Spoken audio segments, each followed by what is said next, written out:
Now let's understand how to perform migration using the MySQL Migration Toolkit. First, open the MySQL Migration Toolkit. This is the welcome screen of MySQL Migration Toolkit. We should have Java runtime support on the system. The migration plan has 8 steps. In the first step, we have to select the source or target selection. In the second step, we have to choose the objects like tables, views, or store procedures. In the third step, that is object mapping, we have to choose the method for mapping and transforming the objects. In the fourth step, that is manually editing, we can manually edit the new objects. In the fifth step, that is schema creation, MySQL Migration Toolkit will create the transformed object on target MySQL server. Under data mapping step, we have to specify if there are any changes. Under bulk transfer, the MySQL Migration Toolkit will transfer the data from source to the target server. So at the end of migration, we would get the summary report of the entire migration process. Now I will show how to migrate a schema called MySQL from the server. Choose next.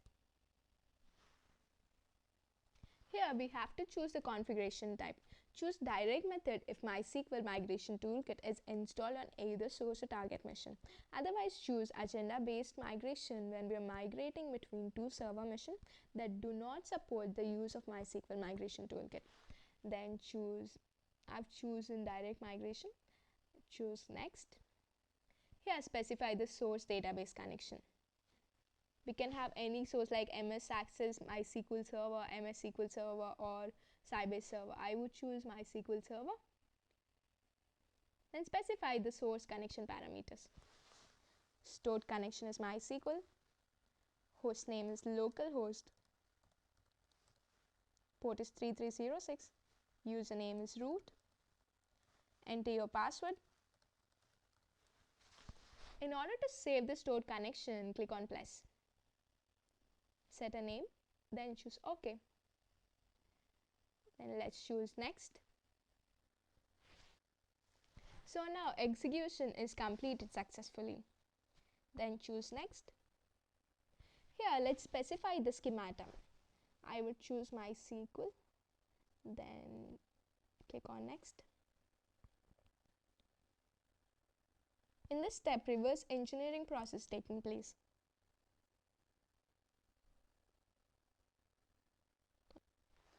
So execution is completed successfully. Then choose next. Let's choose the views on tables. Then choose next. Here we can also set as generic. We can also set the parameters.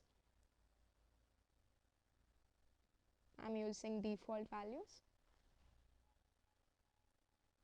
Then choose next. So the entire MySQL schema will be migrated now. So execution is completed successfully again. Choose next. Here we can manually edit the details. Choose show all objects with methods. Here we can manually edit the details if we want to. So all these views and tables will be migrated now. Then choose next.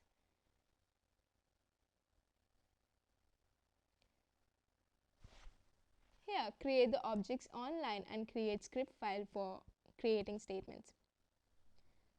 So a script file called create.sql would be created. Then choose next.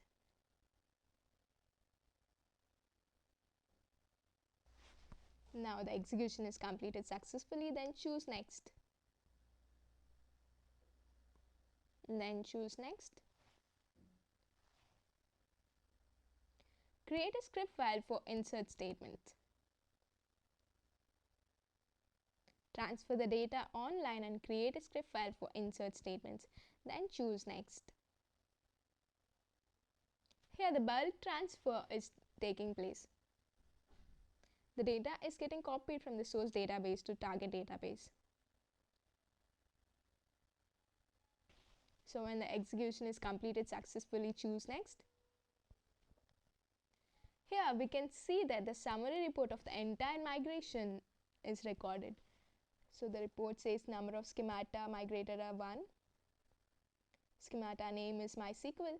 We have 33 tables and 10 views here. So the entire migration process is recorded here.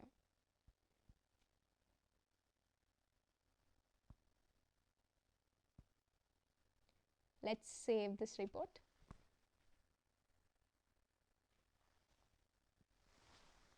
MySQL migration.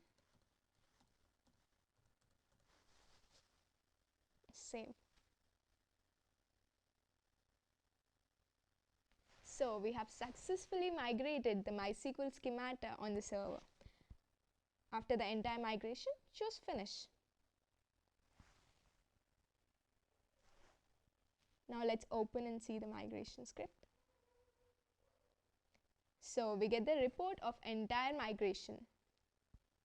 That completes our tutorial. So in this tutorial, we've completely understood how to perform, how to use MySQL GUI tools like MySQL Query Browser, MySQL Administrator, and MySQL Migration Toolkit. We've also performed migration of a schema called MySQL. Visit further tutorials of your choice and browse through it. For further help, visit us at www.dataminingtools.net.